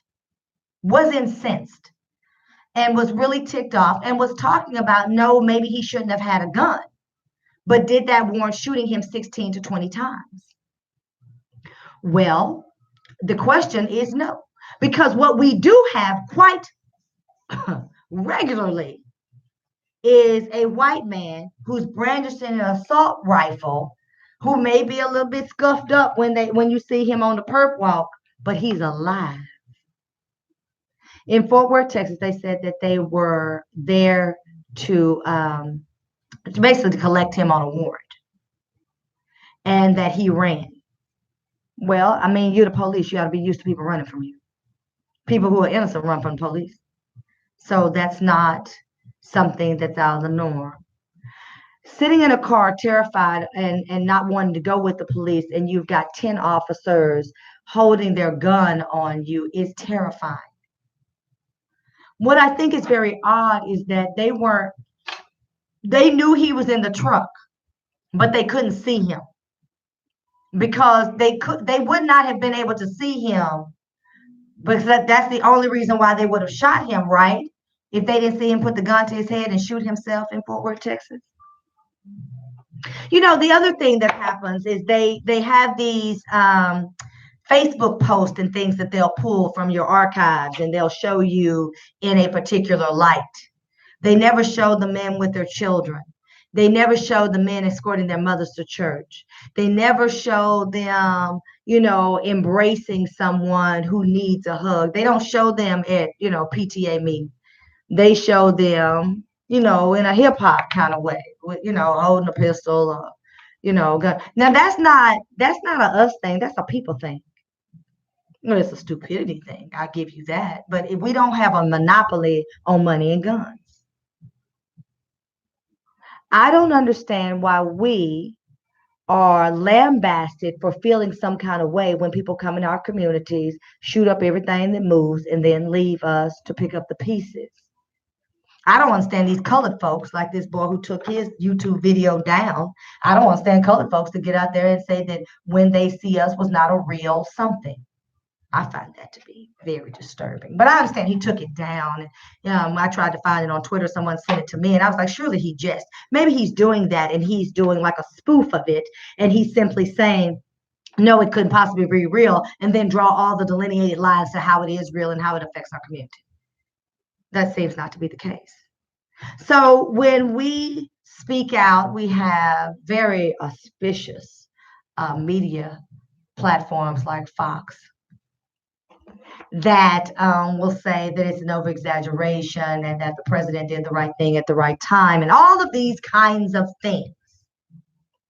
And that we are not supposed to feel any kind of way because, of course, they have given you money. And I started out by telling you about The Godfather, the documentary, The Black Godfather, excuse me, the documentary on on Netflix, and it's Clarence Avant is his name. I'm gonna tell you about Clarence Avant in just a minute. And we don't have any music today. I know y'all like to bob your heads in my little intermission. Facebook and IG are shutting me down. YouTube is the place to go. Go to the YouTube channel Black Tea Sip. I've lost some of you all today, and a couple of you tried to get on to YouTube because I can see you. But give me a quick minute. Go grab your cup. I'm gonna fill it up. I'm not done. This is Koi with the Black Tea Sip. Hello, you beautiful melanated people, ladies and gents, sun-kissed by God's lips. The Black Tea Sip is on Fishbowl Radio Network every Friday from 11 a.m. to 1 p.m. This is Koi, and I'm still sipping power to pour the truth, and you can join me every Friday from 11 a.m. to 1 p.m. Let's share and examine the Black life experience, and you can call in and we'll sit together every Friday from 11 a.m. to 1 p.m. in the Gray Ball. Stay black, stay powerful. I can't wait. On FishbowlRadioNetwork.com. Jump in. Hi, this is Tammy Campbell, founder of The Girly Shop Teacher. Girly Shop Teacher advances the knowledge of construction education to boys and girls through STEAM, that's science, technology, engineering, art, and math. Schedule The Girly Shop Teacher for your STEAM projects, after-school programs, Girl Scouts, Boy Scouts, church events, and any other events you have in mind. The Girly Shop Teacher is changing instruction one girl at a time. Find us online at girlyshopteacher.com or Facebook and Instagram, Girly Shop Teacher. Special thanks to Charles and Valma Jones for their generous donation to help further the education of girls and boys through Girly Shop Teacher programs. I'm not saying I'm going to move or I'm going to change, but I guarantee that I'm spark the brain that will change, but that's our job. Tell me why can't we live together? Tell me why. Why can't we live together? Everybody wants to live together. Why can't we live together? Hello, all you melanated people. Sun-kissed by God's lips. This is Koi with the Black Tea Sip. I'm sick of poverty for you. Go grab your cup.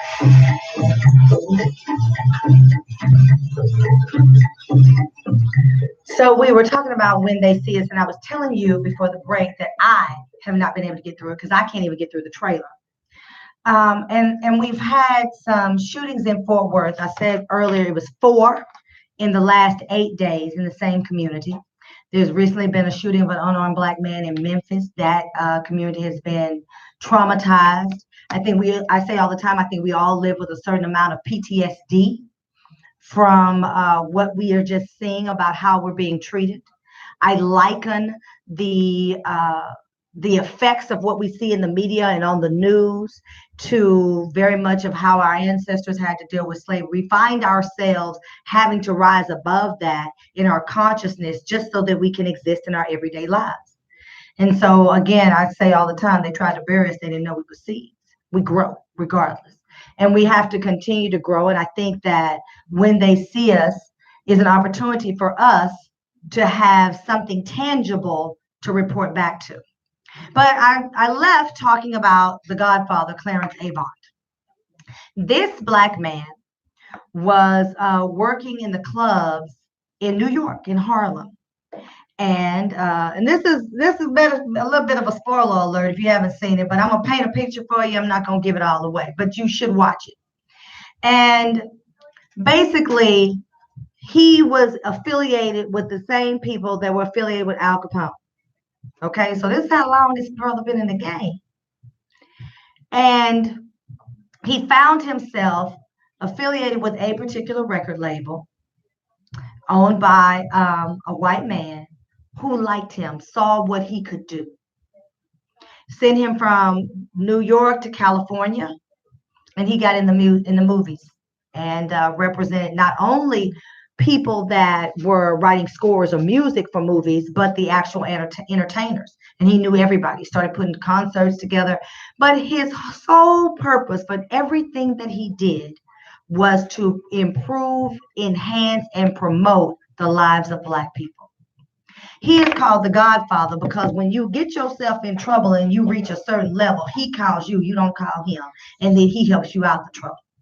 So one instance was Michael Jackson. He got himself in some stuff with he didn't ask permission to record a particular song, because I'm not going to give it all to you. And it was nothing but white men sitting there and him. And one of the white men said, "Oh, Clarence Avon is here. Who does he represent?" And the other white man turned to him and said, "Everybody." So the opportunities for us to progress, we have to think beyond ourselves. And I don't know that we do enough of that. But the real question is, do we have real opportunities to do that? Have we put ourselves in positions to where we can help one another? I think we have. I think we have because in Dallas, we have, drum roll please, we have Eric Johnson as our new mayor in Dallas, Texas. We are now being referred to as the new chocolate city. Y'all ain't heard me. We are being referred to as the new chocolate city in Dallas, Texas. Let me tell you why. Let me run it down for you real quick, because we sit power, report truth, and here's the truth. Want to hear it? Here to go. Black mayor pro tem. If you don't know what the mayor pro tem is, that means he's second in command in the city behind the mayor. We have a Black police chief. We're going to talk about that in just a second. Put a pin in it. We have a Black fire chief. We have a Black constable. We have a Black city manager. That ought to let you believe, hope, and aspire that things have changed.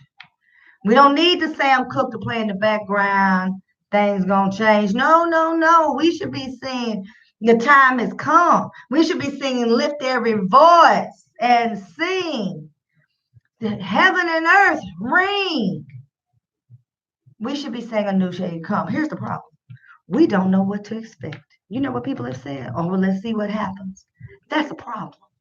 It's a problem that you have, again, a Black mayor, a Black mayor pro tem, a Black city manager, a Black police chief, a Black fire chief, a Black constable. The constable is the sheriff for the county.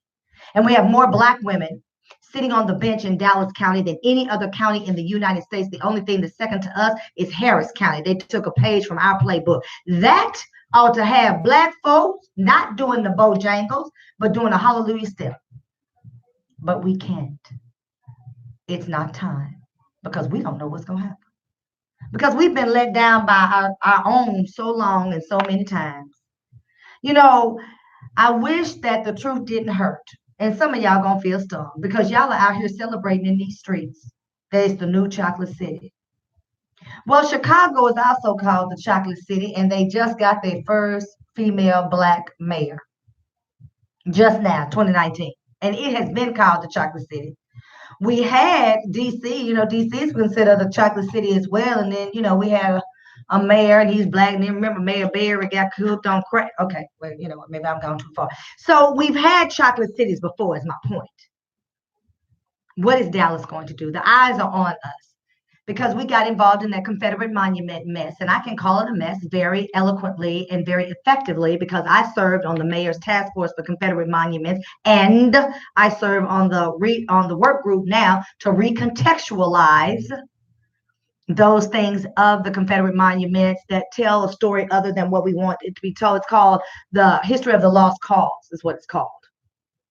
And it is the whitewashing of the truth and kind of no pun intended, and a kind of a re-narrative, if you will, of the Civil War and who fought it. And it wasn't about slavery. It was about, not letting the North tell you what to do. It was absolutely about slavery. It was not about agriculture versus industry, which would have been the North. It was about slavery and maintain a quality of life that you didn't have to pay for. That is what it was about.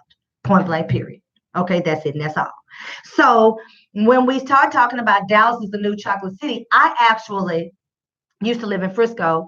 My sorority chapter is there. I'm a charter member. I don't ever plan to leave. My friendships are there, but I mean I'm an Oak Cliff girl. I'm from Dallas, and so my friendship are there as well. I'd like to believe that I'm kind of a Renaissance black woman, and I don't ever meet a stranger, and I love people. Doesn't matter what color they are, until you tell me not to. But I have an affinity for my own. That's everybody. Everybody with some sense. And so I know enough about my history to know that my great grandmother, I said before, was half Mexican, and my dad's people are Native American. So I'm a hodgepodge of melanation.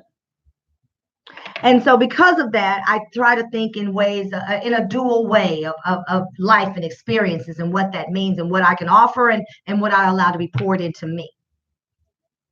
When we say Dallas is a chocolate city, I'm like everybody else. Well, let's see what's going to happen. But the problem is I don't hold out a lot of hope. I am prepared to be let down, unfortunately. So I had on the show the campaign manager for Adam Balazaro. I think is how you say his name. Balazaro. You see, I didn't take the time to figure it out. And I didn't take the time to figure it out because when I had her come on to the show, she called in and I gave her the opportunity. I told her I'm going to discuss this on the show. And so I wanted to give her an opportunity because, see, I believe in being fair. I'm certainly not going to talk about you. And at the time I knew her name. Y'all can't remember my name now. And you see, I've designated it insignificant. But I wasn't going to come on there, call her by name, talk about what she said, and not give her an opportunity to state her case. And I did not give her an opportunity to talk about her candidate. I gave her opportunity to talk about the words that she used because she used some flagrant words. And what she said was, we are about to take this historic black seat. Do you know what that's important? Because there's this little legislation called 14-1 that actually allows for more diverse candidates to run and be elected per the lines being drawn, per the districts for city council. So now you have Hispanics that serve as well as African Americans. So usually if the mayor is white, the mayor pro tem is black, and then the deputy mayor pro tem is Hispanic, so that you have representation in the immediate leadership of the city, separate and apart from those persons that serve as city council. Now, the mayor pro tem and the deputy mayor are city council persons or members, but they also serve in first, second, and third command. Mayor being first, mayor pro tem being second, deputy mayor pro tem being third in command in the hierarchy of the city. Okay, so to that end, Chocolate City, all of this going on. And now we have the police chief that has been asked to resign by the Hispanic Police Association. Many people are saying you were very hard on the police chief, and they are absolutely right. I don't believe because she's black, and I told you I try to have duality of thought. I don't believe because she's black, I'm just supposed to support her. The same way I don't believe that I'm supposed to support and love on Barack and Michelle Obama because they were black. I appreciate the dignity and honor and the integrity in which they serve, but Barack pays 3 major legislation for the LGBTQ community, and they can still cut their police cams off, even though they get money from the federal government to buy police cams and shoot us down in the street like dogs. I mean, that's a fact. That's what that is. So I am not sipping the tea or drinking the Kool-Aid for Barack Obama. And I know black folks want to come take my card, but you have a hard time. Don't let this cute little smile fool you. Ain't no easy win, baby. And black I am. I've been black all my life, and I plan to die that way.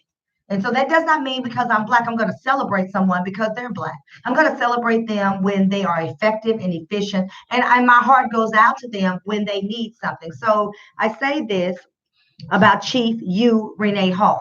She does not deserve what she is getting. And yes, I said it. And I know many of you are like, oh, I can't believe it. Well, yes, I am saying it. She does not deserve what she's getting.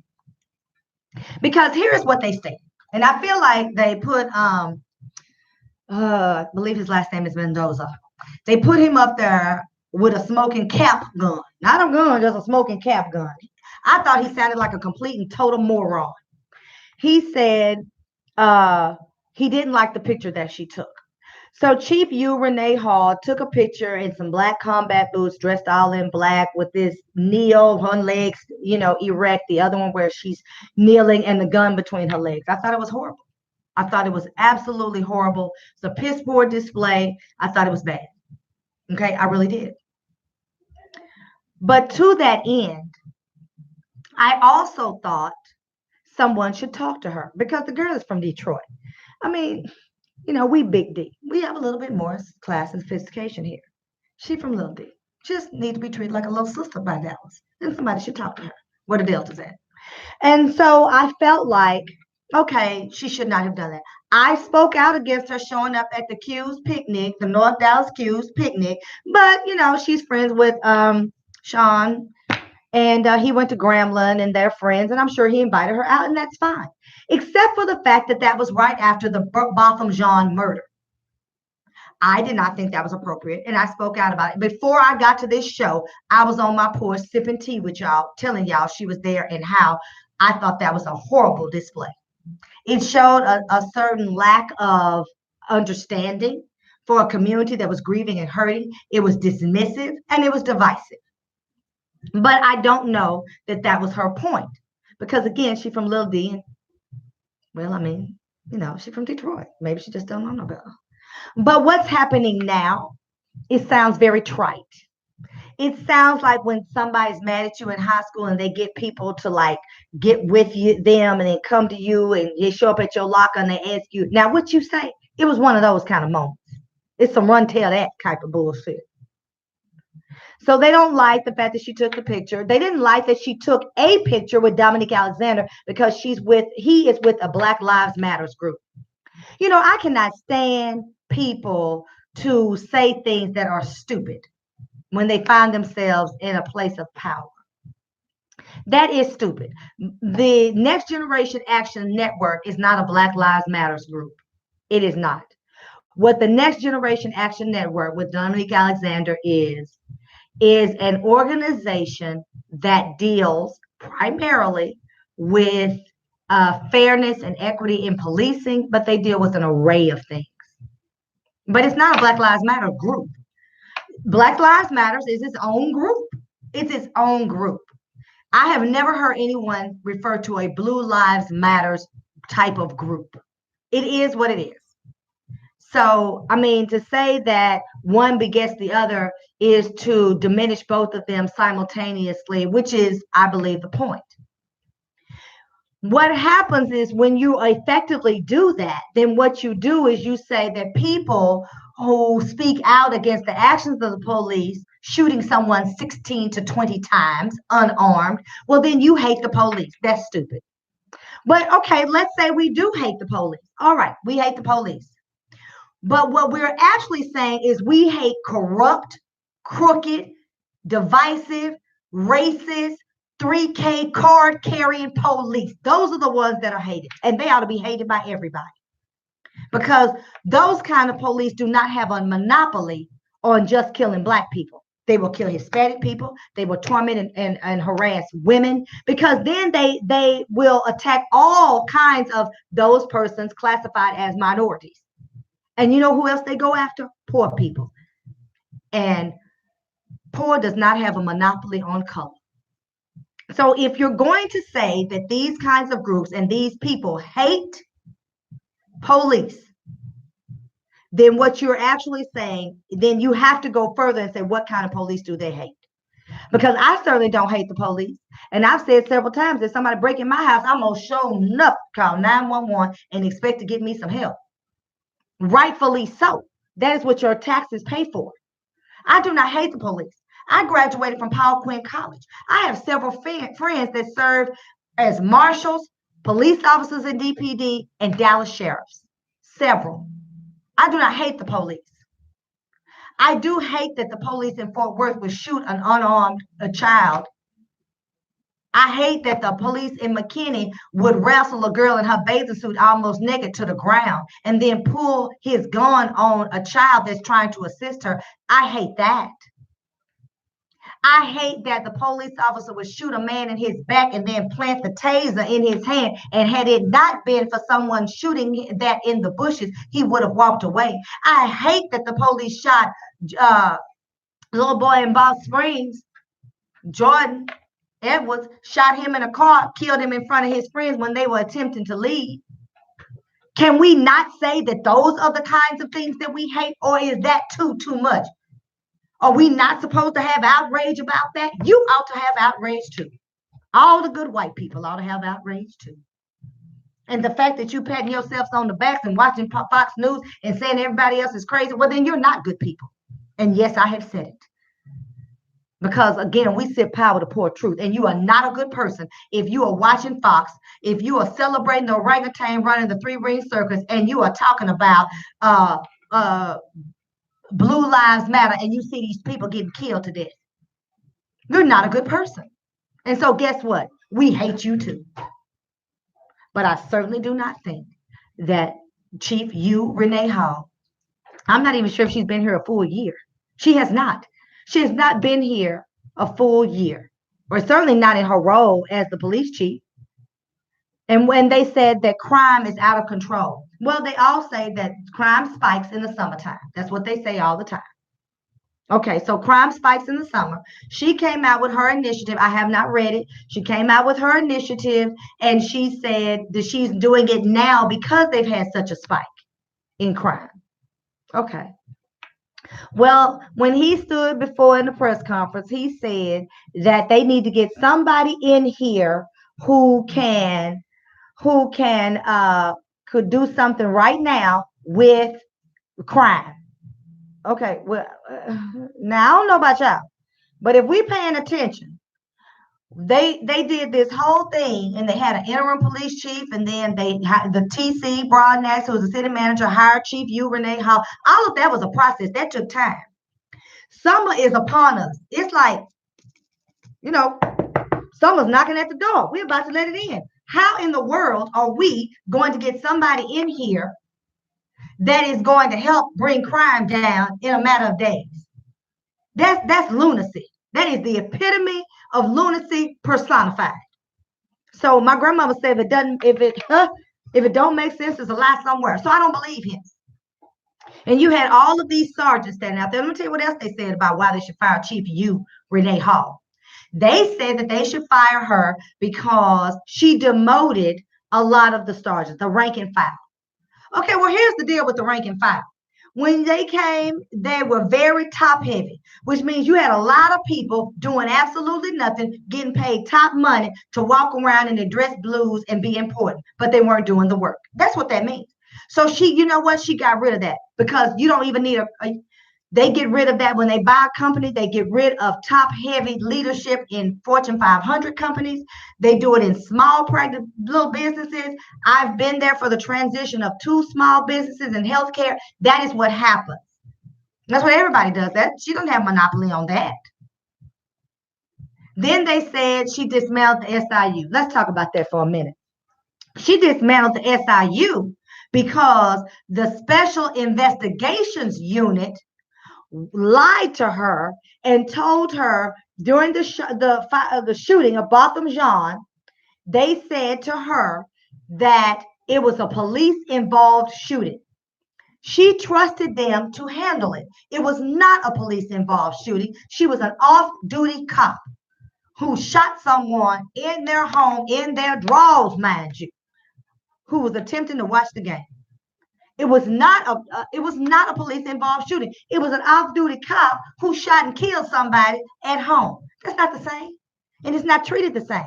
There are practices in place for police officers and certain protections if they are involved in a shooting while they're on the job. Those same protections and practices are not given to an off-duty cop. So they lied to her. That is what the SIU did. So when they say that they dismantled the SIU, well, then you have to ask yourself, well, why?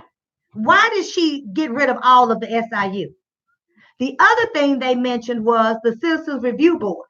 Now you have to answer a question. Now police officers can choose not to, because the Citizen Police Review Board in Dallas does not have subpoena power as it did when Diane Ransdale, a former city council person who still works very diligently for South Dallas and the city of Dallas in trying to have equity, because equality is a farce.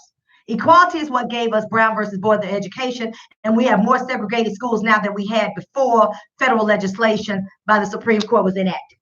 So let's be real honest about the difference between equity and equality. They keep giving us equality. It's a farce. It's not real. It's a misnomer. It's something conjured up in our minds to make us feel better by them and by us. But equity has real teeth because it's numbers there. Equity says that Dallas has the highest childhood poverty in the nation, one of them anyway. Equity says we have an affordable housing crisis in Dallas. That is what equity says. Equality does not say that. So we need to be real clear about the difference. So if we are going to bring equity to the Dallas Police Department, then you don't have an SIU that lies to their chief law enforcement officer. That's not what happens. So I don't know a job you can work on where you can lie to your boss and keep your job. Go ahead. I'm going to say it again for the people in the chief seat. I don't know a job you can work on where you can keep your job and lie to your boss. Your boss find out you lied and you keep your job. What job would that be?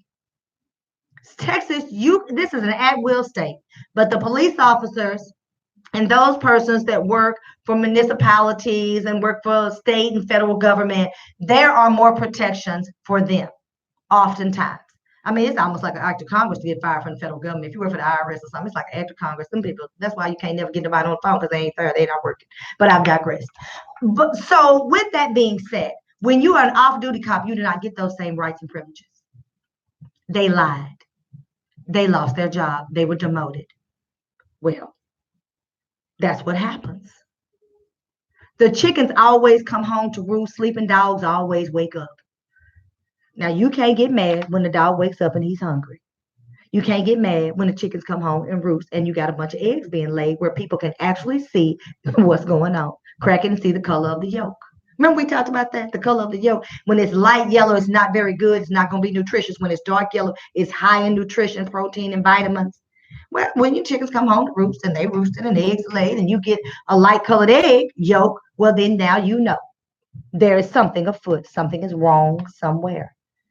I do not believe that this woman deserves the treatment that she's getting from the Dallas Police Department. I do not. I think that Dallas is more progressive than its neighbor, Fort Worth. I think that I mentioned it before. Betsy Price came out and gave a very tepid statement about the shooting of this boy, but nothing has been mentioned about the fact that there have been 4 shootings in 8 days. Every 2 days, the police go over there off of Berry Street and kill somebody's child. Every 2 days. We ought to be terrified. I ought to be terrified in Dallas to even go to Arlington, let alone Fort Worth. But that's not what happens. That's not what happens at all. What seems to happen is you have a right to do whatever you want to do, and the rest of us have to deal with it until you get Black Twitter behind you. I don't know. Maybe we're doing this politics thing wrong. Maybe we need to get Black Twitter involved in our political races so we can get our people elected and our questions answered. I don't know. Chew on that for a little bit. You know, I'm going to take a break. I'll be right back. This is Court with the Black Tea Sip. Grab your cup. I'm going to fill it up. Hello, you beautiful melanated people, ladies and gents, sun-kissed by God's lips. The Black Tea Sip is So did on they ever Fishbowl release what Radio happened Network in every Fort Worth? Friday from 11 Like a.m. why? They say he shot himself and then carried the gun, and so they just shot. They were saying they were there to exercise a warrant. They say he ran from them. He had a gun. He went and hid in a white truck. The tent was black.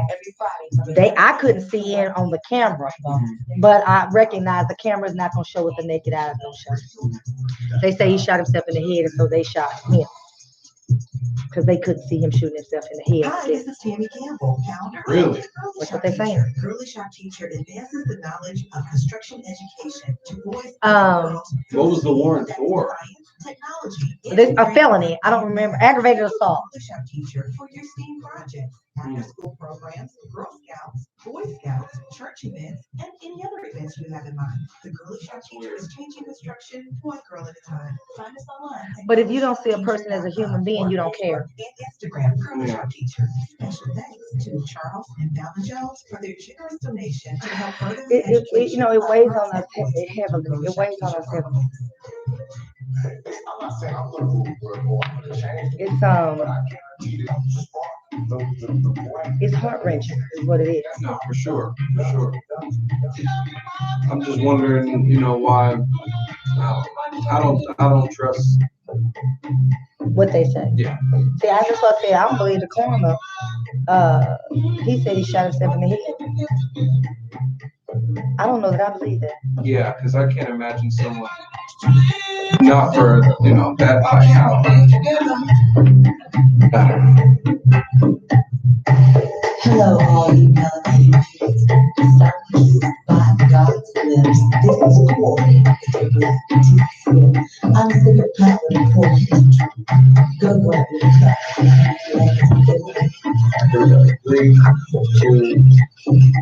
So I was just talking with my engineer Angelo, and he was talking to me about the shooting in Fort Worth, and he was saying it did not sound right to him either. This whole thing about him running away from them. They were trying to exercise a warrant for aggravated assault, and he ends up in this pickup truck and he shoots himself. Well, he was saying it just seems weird to him. Now, the coroner's report said it was a self-inflicted gunshot. I don't know that I believe that. And we were talking about it, but I think the thing that's most important is when these things happen, you don't even have people pretending that it's important enough for them to play the game with us. And I've talked about that. I talked about it before I even came to Fishbowl Radio Network when Botham Jean was shot. And the city council, with the exception of Lee Kleinman, and when I say that, I've had white people in this group called Dallas Politics Now. It's a Facebook group. You should join it. Some of it's comic relief. They have mocked and laughed at me because I said Lee Kleinman was the only one. Well, we say on the show, we sit power to poor truth. Lee Kleinman was the only one who said, you are going to increase the police pay today when you have a city that is mourning and grieving and hurting. That was the right response. I'm not saying the police did not deserve to get a raise, but you certainly don't vote to give them a raise, even though it wasn't going to be until January and we were in October. But you don't do that while Amber Geiger is at home on administrative paid leave. See, that's a slap in the face. See, what you're doing then is you're pissing on us and telling us it's raining. That's what's happening. So, and then there's a belief that we're too stupid to smell the urine. We don't know what's happening. That too is insulting. That's injury to insult. Insult to injury. Well, maybe it's more injury to insult. We've already been injured. I think I said it right the first time, accidentally on purpose.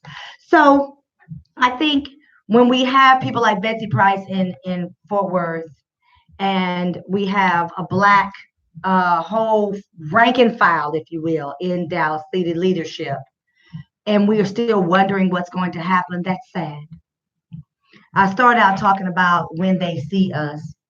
My question is, when are they going to see us? See, it's almost like when they see us, these things are going to happen, like the win is upon us. And I'm not sure the win or the WIN is. We've got to do a better job in supporting one another. And so I want to leave you with this. I want to tell you that there's a Black woman that's running for Texas Supreme Court. Her name is Stacey Williams. She was the first, she and her twin sister, Stacey and Tracy, they were the first two Blacks to graduate from Hockaday, which is a private, exclusive, predominantly white, all-girls school here in the city. Stacey has had all kinds of issues and problems, not only from Republicans as an elected official, she's a sitting judge now, but also from the Democratic Party right here in Dallas County. There's a white man named Jeff Dalton. He runs political campaigns. He's effective. In 3 election cycles, he made $2.7 million. He's also the white man that ran Sandre Moncrief against Kim Cooks. Why is that important? Because Kim Cooks is a member of Alpha Kappa Alpha Sorority Incorporated, and Sandre Moncrief is a member of Delta Sigma Theta Sorority Incorporated. Now, some of y'all that don't mean nothing too, but most of y'all know what that means. You don't run a Delta against an AKA. Kim was the incumbent. That's not what we do. There were some other seats available. He does that. There's an unspoken rule on my side of the Trinity in Oak Cliff, Texas, that we don't do that. We don't run black woman against black woman. We don't run Deltas against AKAs. We don't run Kappas against Qs. We get together and we celebrate that one because we realize that it takes a village. He comes in and systematically dismantles the black community. The Dallas County Democratic Party chair's name is Carol Donovan. I've never done this before, but if you want to hear it, here it go. Her name is Carol Donovan. She operates as the campaign manager, even though she holds an elected position as the Dallas County Committee Chair. Carol Donovan will act and run as the campaign manager for Jeff Dalton's candidates. If that's not a conflict of interest, I'll shut my mouth wide open. That happens in Dallas County. So if you are not paying Jeff Dalton, Carol Donovan money for your campaign, you do not get the Democratic resources to run yours. Stacey Williams has been a champion.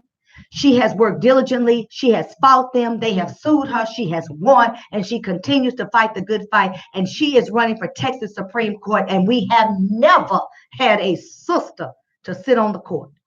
And it's important. The bench is the last plantation in Dallas, Texas. I told you we have more black women sitting as jurists in Dallas County than any other county in the United States. So now what they are doing is they are now looking at appeals courts. All of these cases that they are losing in the lower court, they are appealing them up. If we don't sit on the appeals courts benches, the black jurists, their cases will be overturned. It'll be used against them in the next election cycle. See what they do. We have got to pay attention. It is not just about us being incarcerated wrongly.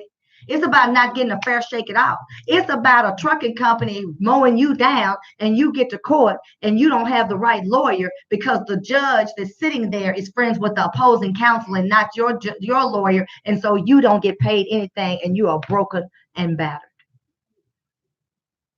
This show is about the examination and the celebration of the Black life experience.